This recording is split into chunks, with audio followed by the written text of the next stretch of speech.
काल दिनांक 1 मे 2026 रोजी दक्षिण माळुंगे पोलीस ठाणे येथे सायंकाळी 7:30 ते 8च्या दरम्यान एक महिला नामे सीमा कमलेश रावत यांनी येऊन माहिती दिली की त्या भाड्याने राहत असलेल्या त्यांच्या खालुंगे गावातील त्यांच्या घरापासून त्यांचा मुलगा रियांशू रावत वय वर्ष 3 हा दुपारपासून त्यांना मिळून येत नाही आहे. सदर मुलगा त्यांच्या संपर्कात नाही आहे. त्यावर सदर माहिती मिळताच आम्ही तात्काळ आमच्या पोलीस पथकासह त्यांच्या राहते घरी जाऊन त्या मुलाचा शोध घेतला. सदरचा मुलगा जर त्या परिसरात आम्हाला मिळून आला नाही. त्यावर आम्ही त्या ठिकाणच्या आजूबाजूच्या वस्तीमध्ये राहत असलेल्या रूमची तपासणी केली असता तिथे आम्हाला एक संशयास्पद एक रूम बंद स्थितीत आढळून आली. त्या रूमच्या बाबत माहिती घेतली असता तिथे राहणाऱ्या इसमाबाबत कोणाला माहीत नव्हती, परंतु सदर तिथे राहणारा इसम हा दुपारपासून दिसून येत नसल्याची माहिती मिळाली. संशयास्पद बाब असल्याने आम्ही तात्काळ सदर रूमचा टाळा ब्रेक करून त्या रूमची तपासणी केली असता त्यामध्ये आम्हाला काही ब्लड स्टेन दिसून आले आणि एक ब्रीफकेस संशयास्पद बंद स्थितीत आढळले. त्या महिलेसमक्ष आम्ही त्या ब्रीफकेस उघडली असता तिथे त्यामध्ये तिच्या मुलाचा मृतदेह आढळून आला.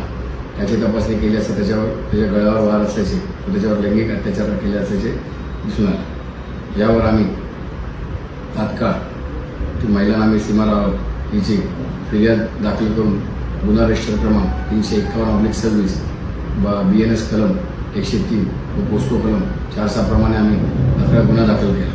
सदरचा गुन्हा हा गंभीर, निर्गुण व संवेदनशील असल्याने सदरचा गुन्हा तात्काळ उघडकीस आणण्याबाबत आमचे माननीय पोलीस आयुक्त पिंपरी चिंचवड चौबे सर व आमचे सर्व वरिष्ठ म्हणजे आमचे पोलीस उपायुक्त Khedkar madam ACP Kadam sir यांनी आम्हाला मार्गदर्शन केले व गुन्हा उघडकीस आणण्याबाबत सूचना दिल्या.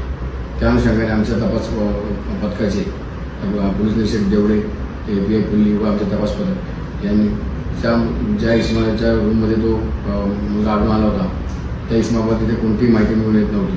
तो इसम हा 15 दिवसापूर्वीच आल्याचे माहिती मिळाली. त्यावर त्यांनी सखोल चौकशी करता त्याचे नाव सत्यम कुमार व तो BR राज्यातील असल्याची माहिती मिळाली.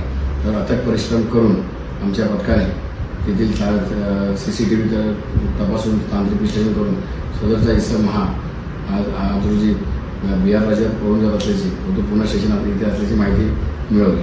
तर तात्काळ आमच्या तपास पथकाने जाऊन त्या ठिकाणी त्याला शोध घेतला असा आज दुपारी तो इसम आम्हाला मिळून आलेला आहे. त्याच्याकडे आम्ही अधिक चौकशी करता त्याने गुन्ह्याची कबुली दिलेली आहे. त्यावर तसे तपासानंतर असे निष्पन्न झाले की सदर इसम हा अल्पवयीन असून त्याचे वय वर्ष 16 आहे.